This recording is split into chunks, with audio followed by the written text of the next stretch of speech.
Good evening, America. Welcome to the Tuesday edition of Just the News, No Noise. I'm your host, John Solomon, reporting to you, as always, from Washington, D.C., and my favorite studio, the RAV, wiredtofishcoffee.com studios. I love it here because it's named after my favorite coffee. I had it this morning, I had it this afternoon. You should go check it out. It's awesome. Wiredtofishcoffee.com is where you go. Wired, the number 2, fishcoffee.com. Use the promo code JustNews at checkout, 10% off everything, including this really cool Wired to Fish coffee mug with the Just the News logo on it. Go check that out, guys. Pretty cool. All right, it's been an incredibly busy hour, just the last hour in Washington. Just a few moments ago, the Senate unanimously passed a piece of legislation eliminating federal taxes on tips. Remember, President Trump first proposed it, Senate got to it, and even Democrats joined along. Meanwhile, the United States Supreme Court intervened in a dispute in the Maine legislature. Republican State Assemblywoman Laurel Liberty was restored her rights to talk on the floor. She had been censured for protesting the state's policy on allowing men and women's sports transgender athlete policies. The Supreme Court said that was inappropriate by a 7-2 vote. A couple Democrats crossed over. They allowed her to restore her ability to represent her constituents on the floor. Meanwhile, President Trump, he had a big day. It was a rare day in Washington. A president leaving the White House, going to the Capitol for something other than the State of the Union address. Why did he do it? Because he wanted to get all House Republicans rallied behind the one big, beautiful bill. He had very strong discussions and made clear he wants to get this across the finish line. He reminded Republicans they promised to get this bill done. And he worked in the private session to overcome some opposition for people who want larger tax breaks for rich people in blue states who pay higher state and local taxes, and for Republicans who want more spending cuts, saying, hey, we can do more in the fall. Stick with this, get this bill done first. A very important day. Amanda, quite a day for the president. Candid, jovial, but serious about getting the job done. And we'll see if he moved the needle. Yeah. I think that he is very good at lighting fires under those seats in the House and the Senate. And some warm fannies tonight. Some very warm fannies tonight. All right. So speaking of warm fannies, Secretary of State Marco Rubio was testifying in front of some of his old colleagues in the Senate Foreign Relations Committee today. And he was drilled on all sorts of topics dealing with President Trump's foreign policy, including ending the Russia-Ukraine war, how the administration is dealing with Iran, and a whole lot more. But it was this exchange with Democrat Senator Chris Van Hollen that made the most waves today. Take a look. I have to tell you directly and personally that I regret voting for you for Secretary of State. I yield back.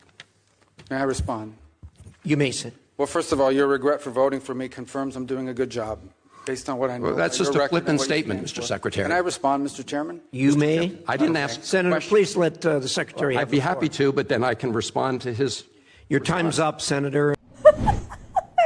It's almost Literally like and figuratively, Senator Van Hollen's time is up. He's almost out of the Senate. So You know, it almost seemed like Rubio had that loaded in the barrel. He's not that type of guy. He's contemporaneous, but it was flawless. Yeah. All right, so you will also remember that Senator Van Hollen, he was the guy, he was that first Democrat who flew down to El Salvador to meet with illegal immigrant and alleged MS-13 gang member Kilmar Abrego Garcia. Now, Secretary Rubio certainly remembered that, and they had another viral moment about that. Here was Rubio addressing Van Hollen on that very topic. In the case of El Salvador, absolutely. Absolutely. We deported gang members, including the one you had a margarita with. And that guy is a human trafficker, and that guy is a gangbanger, and the evidence is going to be clear. In the days to come, you're going to see who you went to defend. Senator, I'm sorry, please, Mr. Chairman. Secretary No. Rubio has the floor. Mr. Chairman, he can't make unsubstantiated Senator, comments like that. Secretary Rubio has the floor. You've had Secretary your time. Rubio should take that testimony to the federal court in the Senator, United States because well, he hasn't done it under oath. You know, John, it was humorous, but it was also, I think, important to remind the American people, that's the guy. That's the guy who did this with this guy. it was so amazing, too. Senator Van Hollen said we should say it, under a penalty. He's in Congress. If he's lying to Congress, it just shows you how silly the Democrats are. Their arguments don't make any sense anymore. They've lost touch. We had an opportunity a little while ago. She was busy voting, but to talk to Senator Marsha Blackburn of Tennessee. She's got some really important legislation that takes the birthright and citizenship level to another level. She's not waiting for the Supreme Court. Listen and watch the interview we had. It was a really great conversation. All right, folks, joining us right now, someone who's been on the front lines of this immigration debate for a long time. She was fighting the Biden administration's insanity. Today, she's helping to fix it. Senator Marsha Blackburn for the great state of Tennessee. Senator, great to have you on. And so good to be with you again. Thank you. We enjoy every time you come on. You have big receipts, big deliverables today, some big news. You've sponsored some new legislation to make sure that birthright tourism ends in America. Tell us about it. Yes, this is a bill dealing with birthright tourism, and most people don't realize that this is quite an industry. And these brokers that are pushing birthright tourism work with women who are expecting babies. Primarily, this is Russia and China, and they facilitate a transfer to the United States. They help them come into the country. These individuals have the baby here. They stay until they get Social Security information and can show that the baby was born here, get that birth certificate, get that Social Security number, and then they exit the country. So then that child can come back, and within 20 years, they are able to start migrating their family here as the child comes here for college and for work. So we know this is accounting for over 33,000 births a year, just this one industry. So my bill would deal with this and put some penalties and parameters around this activity of birthright tourism and allow us to get in here and shut these companies down. Our citizenship isn't for sale, and you can't go through and do this and have people come in and have a baby for the purpose of saying the child is a citizen, exit the country, and then use it in that manner. I mean, Senator, this is a huge problem. I remember a historic bust a few years ago in downtown Los Angeles. Yeah. An entire high-rise hotel was filled with this type of thing. You know, a lot of people, when they think of the immigration issues at our southern border, they think of Central and South American countries. But when it comes to birthright tourism, I mean, a lot of times Russia is one of the biggest offenders. These are countries that you may not necessarily think of, right? That's exactly right. And some of them are adversarial. And as you've said, these what you will see is these companies will purchase a facility, an empty hotel, or some other facility where they can house these individuals and then let them live there until they have the baby and until they get all that necessary paperwork to exit the country. Yeah, it's remarkable. A lot of progress is being made in the fight to reverse what Joe Biden inflicted on this country today. Yeah. The first voluntary deportation flight left the country. That was a big win. Big raids in Tennessee. Are you happy with the pace that Tom Homan and President Trump have? And what can Congress do to make sure it speeds up even more? Yes, indeed. President Trump was right when he said we didn't need new laws or more money. What we needed was a new president. And he is indeed carrying out and making good on the promises that he made. Tom Homan is doing a masterful job in scheduling, rounding up individuals who are criminal, illegal aliens and getting them out of the country. And then, as you said, the first flights that are the voluntary deportations are taking place. And I think it's a really smart policy of the administration to say, look, if you self-deport and we will pay your ticket, we'll give you $1,000, you go back to your home country, you do the necessary paperwork to come here legally and legally enter the country, you might have the opportunity to come on back. So this is exactly what people should be doing. Yeah.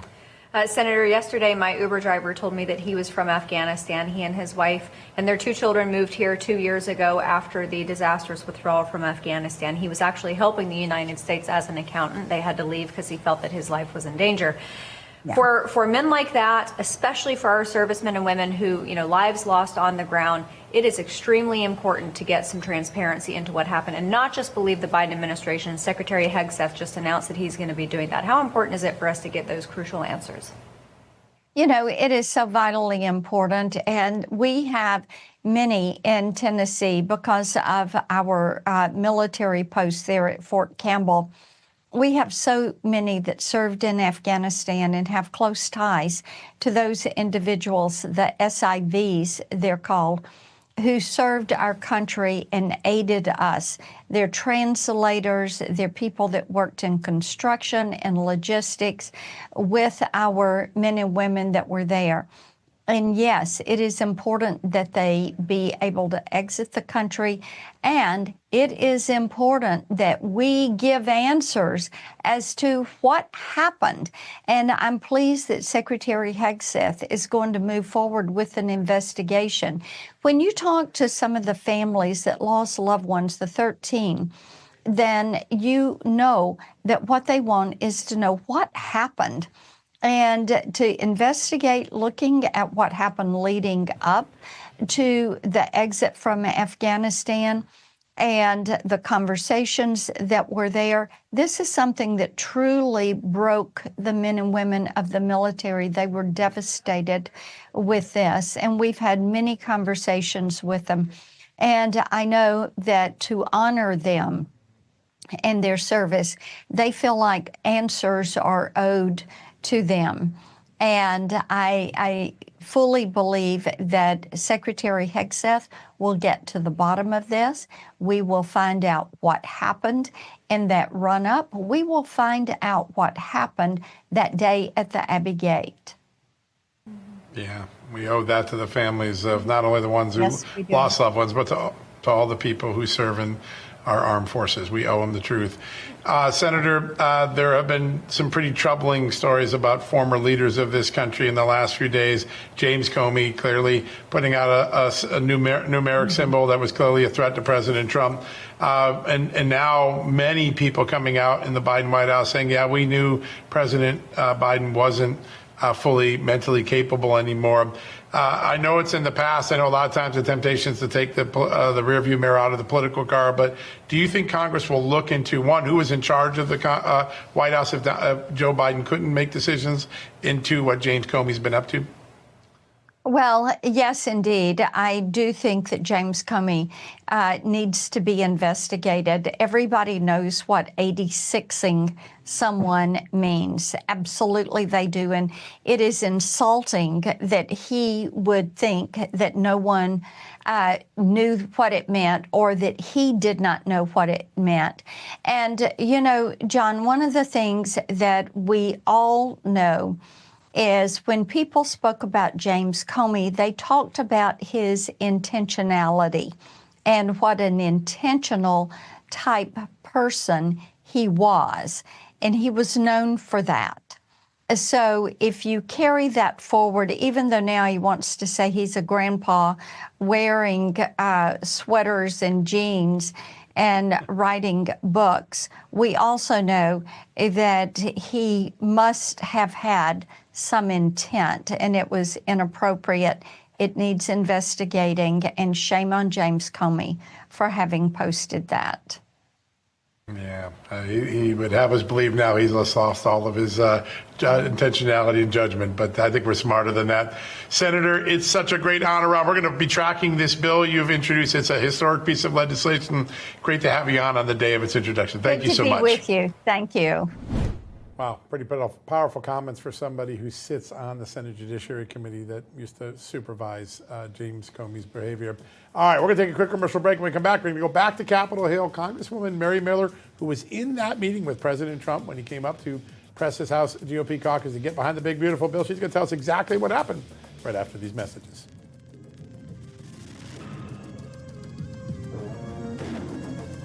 Hey, it's a new day in America and a new administration in Washington, D.C. There's a lot of excitement and optimism about the future, but the reality is there's a lot of work to do as well, especially when it comes to fixing our broken healthcare system. The truth is that the forces that are responsible for breaking our healthcare system aren't going to simply go away.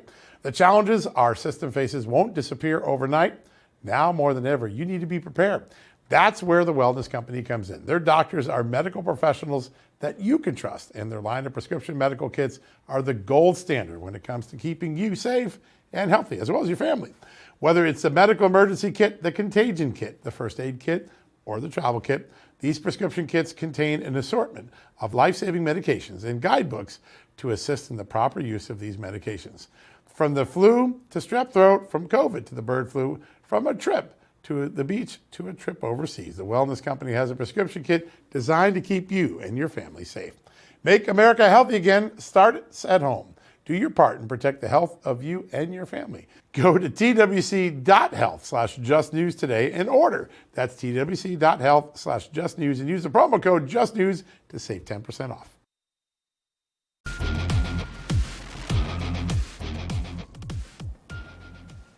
Welcome back to Just the News, No Noise. President Trump stopped by Capitol Hill today, meeting with Republican House leaders to push his big, beautiful bill and emphasize the need for every Republican to work together to get this bill passed. Joining us now to discuss that is a representative from the great state of Illinois, Congresswoman Marion Miller. Congresswoman, thank you so much for being with us tonight. Thank you for having me. All right, there are a lot of good things in this bill. As John and I were discussing earlier, it's kind of a 20-year wish list for Republicans. Yes. Are there any glaring omissions that you have a problem with? Well, we're still working through a lot of things. I think we can and should do better. Of course, a priority for me is to get the green scam money out of there. I come from a rural district, and they're covering some of the best farm ground in the world, highly productive Class A and Class B farm ground with solar and wind.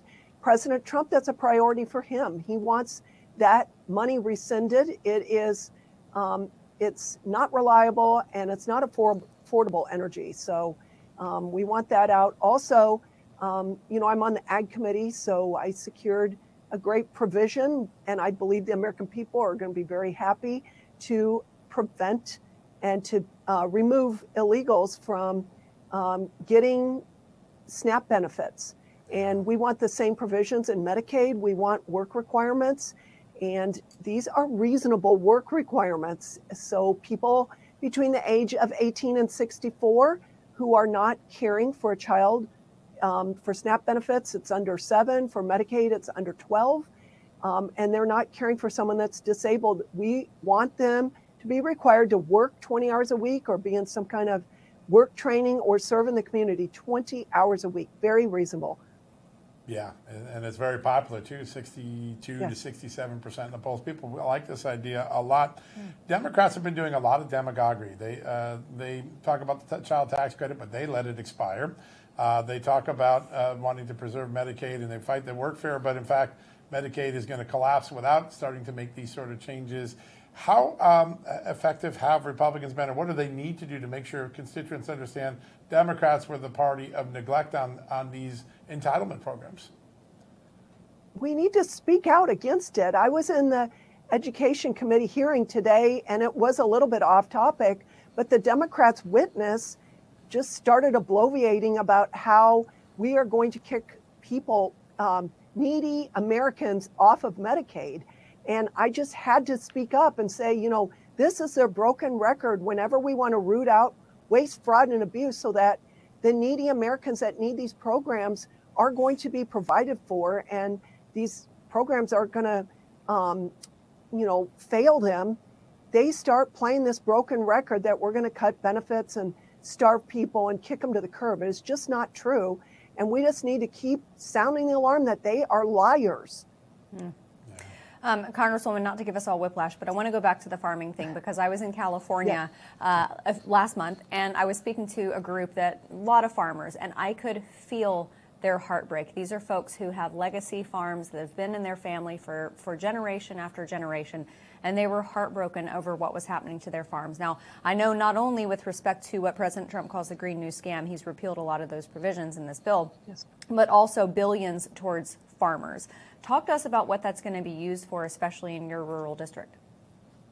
You mean the money from, what do you mean the billions for farmers? The billions allocated to farmers in the bill. Oh, okay. Well, first of all, we need to get our trade program going. Under Joe Biden, it was virtually non-existent. We are being taken advantage of. President Trump rightly is using the leverage that our country has to secure better trade agreements. Just for example, we imported 4 billion pounds of hamburger last year. That is ridiculous. We 100% can be producing our own food. We should not be having a trade deficit in agriculture. And then also, some of these policies are driving consolidation in agriculture, including these green policies to pay people to put solar panels and windmills on their farm ground. It's just a ridiculous program. It's so bad for the farm economy. It's driving people out of rural areas also. Who wants foreign meat? Yeah, it's just remarkable. No. I'll take American beef any day. Thank you. I like it. Oh, yeah. Oh, yeah.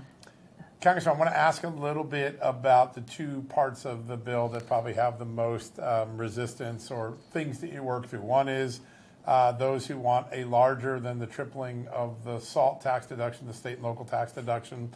It's going from 10 to 30,000, which is pretty generous, as President Trump noted today.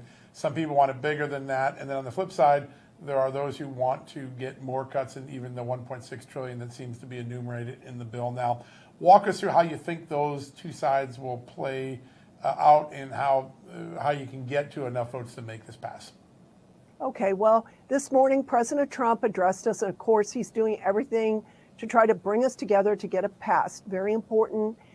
We need to raise the debt ceiling. We need to get the Tax Cut and Jobs Act passed. We need to give provisions so that ICE can get busy deporting the illegals that came over here. He kept saying to drop the SALT issue. I'm not exactly sure what he meant, but it's really unfair to the entire country. It's been at 10,000, then they're talking about raising it to 30,000. Mike Lawler went on TV and said he wants it to 100,000. It's basically a handout to the rich donors. It is unfair. If we have to give them a little bit to get to root out some of the waste, fraud, and abuse in Medicaid, and to make that more efficient, and to save Medicaid in the long run, and to keep us from defaulting as a country, we might have to do a little bit of that. But it is an unfair tax. Yeah. Congresswoman, I want to talk about what's happening close to home, right there in your home state of Illinois. Leftists have just gone absolutely berserk, it seems like, just doubling down on the trans in women's sports and women's bathrooms. Your Governor Pritzker is doubling down, defying the Trump administration. What's going to come of this battle? Well, he's trying to run for president. I don't know why he thinks he's going to get elected running on the trans issue or keeping illegal people that came here illegally. He's providing sanctuary for them. I don't know. He said that when he was a young child, his mom took him in California to gay pride stuff back, I don't know how many years ago. So obviously he's was raised completely different than how I can even imagine, but he's defying federal law, and we are encouraging Pam Bondi and the DOJ to come out and to deal with them. Mm-hmm. And I want ICE to come out. I want the DOJ to do whatever they have to do. I could tell you that almost, if you look at a map of Illinois, it is red. And the people in my district do not support harboring illegals or putting boys and men in girls' private spaces and their athletics, sports. The map is really clear. Other than that little blue dot called Chicago, It really is a very red state still. Congressman, I want to turn to the Green New Scam, and there's been a lot of great work done by EPA Administrator Zeldin to start pulling things back and exposing it. But the process won't stop with the big, beautiful bill. If you get that done, that gets through. There's also an opportunity, I think President Trump alluded to today, of doing rescissions on things where money's been put out there that doesn't need to be spent. That's another part of this that happens in the summer that could also improve America's fiscal picture, right? Yes, we have to do this. This is, like I say, it's unreliable and unaffordable. It's helping China. China uses slave labor. They abuse their own people. They open a coal-fired plant, 2, I think, every week. It's not green. They're going around the world using slave labor to get rare earth minerals. It's just bad all the way around, and we don't want it in our district. It wouldn't even be there if the tax incentives or if they weren't using taxpayer dollars to incentivize it. Great point. Congresswoman, before we let you go, the AutoPen scandal really kind of blew wide open yesterday when we all learned that President Biden has cancer. When it comes to his presidency and so much that he apparently signed with this AutoPen, what happens to those things? Are they called into question now? Absolutely. And I think President Trump has put the right people in his cabinet that are going to dig down on this. And I think his whole presidency was a shame, really. And the media covered for him, and every Democrat covered for him. Yeah. And they should be held accountable. They should not be reelected. There's no way that they should be reelected. It's amazing. The ones saying, oh, I can't believe there was a cover-up are exactly the ones who were covering it up. Congresswoman Mary Miller, always a wonderful conversation with you. Thank you so much for being here. Thank you. All right, everybody. Next, we're going to talk about IRS reform. Almost all Americans want it, so why can't it get done? I bet I know why, and we're going to talk about it next.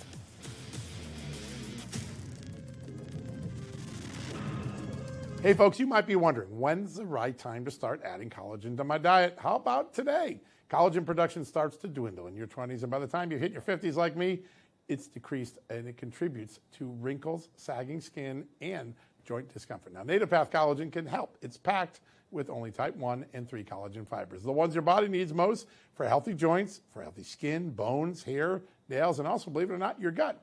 Plus, it's third-party tested for purity and with no fillers, no additives, and no artificial junk. That's important to me. 2 scoops a day of Native Path delivers 18 grams of protein. Mix it into your coffee, your tea, your soup, or any drink. It's completely flavorless and easy to use. Right now, you can get a special bundle deal at the fraction of the retail price. Plus, you're going to get free shipping. Available at getnativepath.com/justnews. That's getnativepath.com/justnews. With over 4 million jars sold, thousands of 5-star reviews, and a 365-day money-back guarantee, this is your moment to take control of aging before symptoms get worse. So go to getnativepath.com/justnews right now. Supplies are limited and demand is surging. That's getnativepath.com/justnews.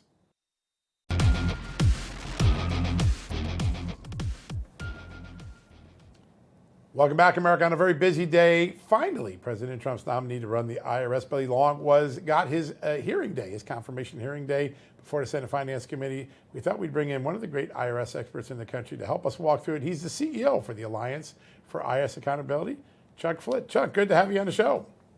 John, great to be with you. All right, this confirmation hearing took a long time. Big takeaways from the hearing today? Big takeaways are this: Billy Long, very focused on taxpayer services and what he can do to improve the IRS. The other side, much more focused on personality. And there wasn't much substance there, as far as I could tell, at the hearing from the other side. And that's really disappointing because the IRS is the least trusted agency in the federal government. And we all know that it's got a lot of problems over there. They need to be fixed, and they need to be fixed now. Yeah. Least trusted, but it is a race to the bottom. I want to ask you about the modernization aspect of this. We have seen the IRS experience some pretty gnarly security breaches, and there are just a lot of old rickety aspects to the entire system. How can this nominee implement that into a new system, and what does that look like for taxpayers? Well, for taxpayers, it'll be great. And he can implement it because DOJ has already identified that they're 30 years behind and $15 billion over budget. And one of the reasons that they can actually be over budget when they're 30 years behind is because they're investing in legacy systems. They run 2 of the oldest IT systems in the federal government that date back to the 1960s. And the National Taxpayer Advocate said in her report to Congress at the end of the year that this was something that not only made the IRS less efficient, but actually posed a security risk. And we need to make sure, like I said, that focus on modernizing. There was a report recently in the beginning of the month, actually, where the tax Inspector General for Tax Administration had found that there were $21.4 billion in improper payments that the IRS had made. Now, if you're modernizing and spending money on IT systems, you're going to make it more efficient. You're not going to probably be losing all that money, which the IRS should not be doing. I mean, hardworking taxpayers give up their money to the IRS, the least the IRS can do is make sure that they're doing what they can to make sure it's spent properly. Yeah, it's so remarkable. Another thing that still hovers over this agency a decade or more later is political targeting, the idea that there are some biases in the agency, particularly when it came to the tax exempt unit. But I think those concerns still reside, particularly after what we learned about the Hunter Biden investigation, the two IRS whistleblowers. What has Billy Long talked about to address those sort of weaponization and targeting concerns? Billy Long is talking about the same thing that the president is. The president came into office, issued executive orders to end political targeting, to make the government more efficient. And I can tell you that our organization has uncovered what we believe is some political targeting. There's a pass-through audit team that was set up by President Biden, and it's actually being run by Lois Lerner's former top deputy, who was involved in the Tea Party scandal, and her name is Holly Paz. She was accused of misleading Congress back in 2013. And she now runs this team. And they've had IRS officials that have made very overt political comments about President Trump and his supporters, mocking them. We filed a FOIA request, and they're stonewalling our FOIA request. And in my experience, having worked in government, usually when something like that happens, it means that you're hovering over the target. When the Democrats tried to sneak in this whole $700 reporting requirement for gig economy type stuff, a lot of Americans were outraged about that. But I wonder, maybe you can ruminate on this, because it seems like maybe at the IRS at the time there was a culture of that kind of spying on Americans and forcing these nuanced payments and things like that to be subject to IRS taxing. Is that still a prevailing attitude there? Amanda, it is. And that's actually a really good point. I think something that you could point to even drive that home further is the Inflation Reduction Act when that was passed. And the IRS got close to, I think it was $80 billion in money, and some of that has been clawed back, maybe about 21 billion of it. But 58% of the money that went to the IRS as a result of the Inflation Reduction Act was marked for enforcement. And then 6% of it was marked for modernization, 5% of it was marked for taxpayer services. And once again, it reflects exactly what you're getting at, this obsession that the IRS seems to have with enforcement, with audits, with harassing taxpayers. And that's exactly the type of culture that we need to break. The IRS is a broken agency. And Billy Long is saying his whole testimony today was about how he wants to fix it. President Trump is America first. Billy Long is going to be taxpayer first. Yeah, that's great. What a novel idea. Real quickly, there is in the passage today of the Senate, the no tax on tips, President Trump trying to get the other no tax on senior citizens, no tax on overtime. There'll be a lot less things, I guess, for auditors to check. Will DOJ's recommendation to get rid of one of every 3 auditors actually be carried out under Billy Long? I think that it very well could be. We've got to wait until Billy Long gets in there and then, has a chance to kind of look around and see what he's dealing with. I would point out that Billy Long obviously was a congressman for, I think, about 12 years, and he's conducted a lot of federal oversight. I look at that as something that's an advantage because he's conducted a lot of oversight. He knows what these agencies, do and what they don't do well, and what a good agency is supposed to look like. When he goes in there, he's going to know where the problems are. He's going to know how to solve them and take care of things. So I would hope that, that would be something that we could get done. Yeah, a taxpayer first IRS would be welcomed all across this country. Chuck, what a great honor to have you on. Real quickly, how do people find or get connected to Alliance for IRS Accountability? They can go to irsaccountability.org and check out our website. We're also at Fix the IRS on X. They can find us there, and we're also on Facebook. Yeah. We'd love to have people come and check us out. Fix the IRS, much follow on X, a great account. Thanks for joining us today, Chuck. What a great conversation. Really appreciate it. All right, folks, we've got a lot more to talk about after the commercial break. There's a bunch of citizens in Washington talking to their members tomorrow. They're AMAC Action members. You're going to meet them live here right after the break. Hey, folks, this doesn't happen often, so you want to jump on it. Brickhouse Nutrition's Memorial Day sale is on for a limited time. You can save 25% off everything with my code, MEMORIAL25. Use that code, MEMORIAL25.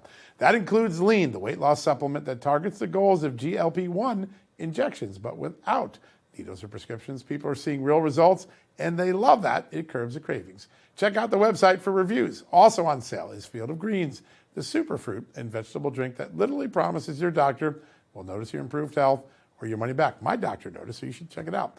Whether it's collagen, creatine, or any of their other doctor-formulated products, it's all on sale right now for 25% off. Kick off a healthy summer and save big while you're at it.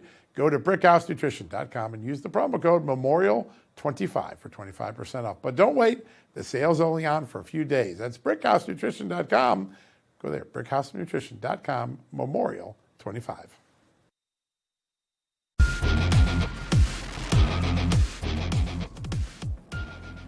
Welcome back, everybody, to Just the News, No Noise. You know, sometimes it doesn't feel like it, but we actually do still live in a republic here in America. And no matter what some in the media or even the government try to tell you, your voice still matters. And there is no one that knows that any better than AMAC. They have delegates made up of regular AMAC members. And we have the pleasure of hosting a few of them tonight. So joining us here on set are AMAC Action delegates Nikki Coletti from Arizona, Annette LeBaron from Michigan, and also joined by AMAC Action Senior Vice President Andy Mangione. Welcome, all three of you. Thank you for having us. Thank you. Pleasure to be here. Andy, I want to start with you because you were just telling us, you know, obviously this one big beautiful bill is the topic of conversation, and you had how many members contacting their reps about it? The campaign is still ongoing right now. AMAC members are in full support of the One Big Beautiful Bill for many reasons that we can get into if you'd like. We like the PBM reform. We like the no tax on Social Security. We like the fact that the death tax will be repealed so seniors can leave generational businesses to their families. And of course, we like the extension of the Trump tax cuts. So we asked our members to contact their representative to ask them to pass this bill. And as of now, over 9,500 messages have been sent by AMAC members to their member of Congress in about 24 hours, and that campaign is ongoing. Wow. That's an avalanche. Yeah, That is action. They're going to get That is noticed. AMAC Yeah, action. that's it. All right, and then let me start with you. You hail from a state that was critical to the election. Yes. People know what they voted for. This is Judgment Day for lawmakers to deliver all the things that voters voted for. What are you going to deliver as messages tomorrow when you meet with lawmakers? That's why we're here, to deliver the message. We want PBM reform, health care for seniors, death tax. We want that off the table. We are looking at the Health Act for medical doctors to provide pro bono and get a tax deduction for that, so that the people on Medicaid and what's the other one called? CHIP and CHIP are getting good health care and not having to go to emergency rooms. So, and also it's a benefit for the doctor because the doctor will develop relationships with these people. Oh, yeah. So it's, Transformative. so it will be a good thing for the Medicare Absolutely. to have that as well. So, Annette from Michigan, Motor City, in fact. So what's in this bill about, well, let's start with the car payments on American-made cars. I know that's going to please specifically Ford, but a lot of auto manufacturers. Talk to us about your state and how they are feeling about what President Trump has already done so far, but also what's in this bill. Oh my gosh, you know, the union people and representatives in Michigan love Donald Trump. And when he goes there, they're there to support. And a couple of years ago, I never would have guessed that the union would have been backing Donald Trump regarding all this. And you know, I came from automotive myself. I worked for General Motors. And many years ago, I remember when I investigated General Motors, it had almost 1 million people working for that company all around the world. And right now, we have about 160,000. So when you look at that, we need Donald Trump, and we need some reform in Michigan, because we need to bring back automotive to Michigan. I don't think it was an accident that President Trump went to Michigan on his 100th day to celebrate the first 100 days. It was a great rally. We had it live here. In his last rally before the election. Right, Yeah. before the election. He did. One of the things he was really proud of when he was there on the 100th day is we're going to get no tax on tips, no tax on Social Security, no tax on overtime for the working people of Michigan. That is a big deal, isn't it? Oh, absolutely. I mean, we're pushing for that through AMAC, and we're pushing through it all through Michigan. Those are the things that we need to revitalize Michigan right now. Michigan is in trouble. Yep. If you look around, and we have to bring people back. Right now, they're starting to leave. They're going south. They're going to all sorts of Going to different Arizona? places. Arizona. Go to Arizona. Yeah. I'm going to California, right? So how are we going to bring people back? And those are the ways that we're going to try to bring people back and bring back some small business and help them Pretty exciting. along. You know, having these conversations on Capitol Hill is vitally important for the interests of AMAC Action. And I know you guys have a ton of meetings lined up tomorrow. You're going to be very busy. Tell us about it. Absolutely. We're going to storm the Hill tomorrow. I love it. AMAC Action delegates, and we really appreciate delegates like Nikki and Annette taking their own time to come here. We've got dozens of meetings scheduled with members of the House and members of the Senate. And we try to do, for example, Annette and I will be, she's on my team, and we're going to be meeting with her Michigan, parts of the Michigan delegation. I have another gentleman from Indiana. We're going to be meeting with Senator Todd Young and his staff to talk about the issues that are important to AMAC members nationwide. Love it. Yeah, it's so important. One of the opportunities that this big, beautiful bill offers, Nikki, is stabilizing Social Security after decades of neglect. We've been stealing from it, robbing from it, neglecting it. This is the starting point for what could be a very long process of restoring Social Security for future generations. What messages will you deliver to lawmakers when you talk about that? This has been a forefront for AMAC for a long time, the Social Security solvency, and nothing has been done. And we've been pushing and pushing and pushing. So, yeah, we are going to go up there and talk to them about how they can do it without raising taxes. Couple of things, maybe we change the methodology of the COLA. So instead of a percentage, we have a straight dollar amount. And that is going to benefit more the lower income and not so much the higher income, but you know, that's the purpose here, to keep lower income earners from poverty. So yeah, we're going to talk to them about that. And I mean, if we don't do anything, it's going to cause a 20%, at least a 20% cut in Social Security, like from day to day. Like you wake up one morning and your paycheck is 20% less. So there's no more road to kick the can down. There's we're at no that more judgment road. time. We are there. But the idea of no taxes is not having to raise taxes to do it is, I think, going to be really welcomed on the Hill. It's going to be a big deal. Yes, absolutely. And we'd like to see some of the DOJ findings codified as well. Absolutely. Absolutely. Yeah. Annette, I want to stay on the car manufacturing for a moment, because even other than GM and Ford American-made cars, you've got Hyundai and Honda, Stellantis coming back, reshoring their manufacturing here. I can't remember the specific numbers, but I remember looking at a chart of what it was for a car manufacturer, how much money they made on a traditional gas-powered vehicle versus an electric vehicle. And in this bill, they're getting rid of the EV mandate. How helpful is that going to be? I cannot wait for that EV mandate to go away. Although I hate to say this, my husband just bought a Tesla. But American made, I'm though. okay. That's I'm great. okay with that, right? But you know what's so interesting? On the way over, I was sitting there driving in a plane, and there was a gentleman sitting next to me. He works at Ford, and he works in the EV, and he works on the batteries. And he goes, Annette, do you know we lose about $40,000 per vehicle? I'm like, crazy. how That's what is it this was. Yeah, possible? insane. How can we Mind-boggling. how can the government continue to force companies to do such things? And we're not. It was gonna the be gas profitable. guzzlers that Yep. kept them afloat. Give me the gas. I'll take the gas any day. Yep. You and I both. Eddie, real quickly, AMAC does so many things throughout the years. During the election, there were the boot camp for boomers. I got to attend a couple of those. That was some of the most fun I've ever had. What's on tap for the Action Army that you lead for the rest of this year? Because you got the big, beautiful bill, but I know your work's not done after that. And not at all. There's election integrity bills and issues in states throughout the country that we're involved in right now.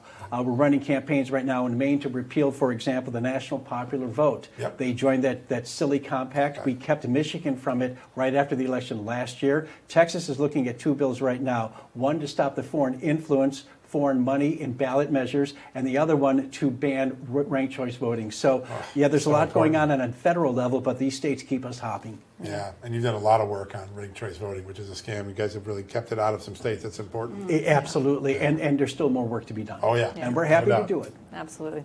Andy, Annette, Nikki, thank you so much for being here. Thank you very Great much. conversation. Our Have fun pleasure. tomorrow. Absolutely. Yeah, tomorrow's going to be a barn jealous. I burner. might go up and I'm a little bit join you. jealous. I know Yeah. I kind of want to see this happen. All right, everybody, we're going to have some final thoughts on a few more stories before we head out for tonight. We'll be back on the other side.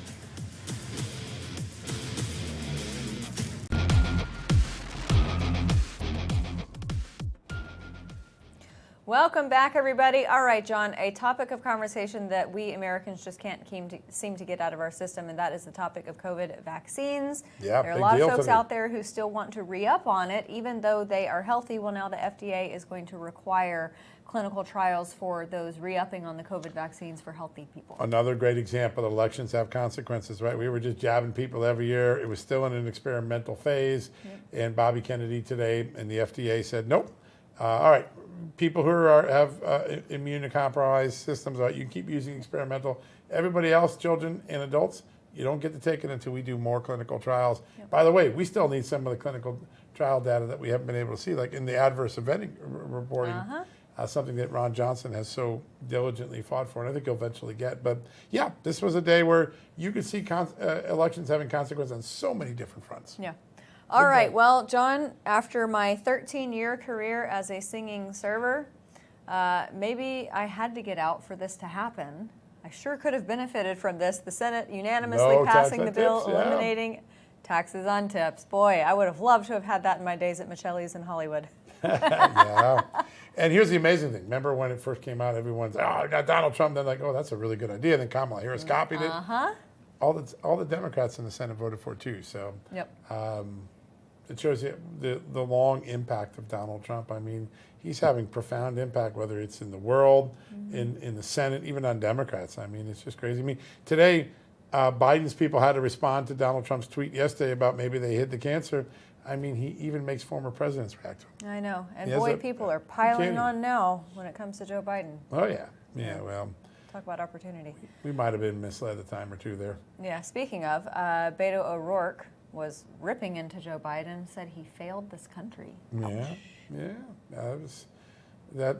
think when people look back, I mean, this audit we did the other day, that Kevin Kelo did on the energy team for us, they a month before the election, they push out $7 billion to allegedly fix the grid. There's no plan for it.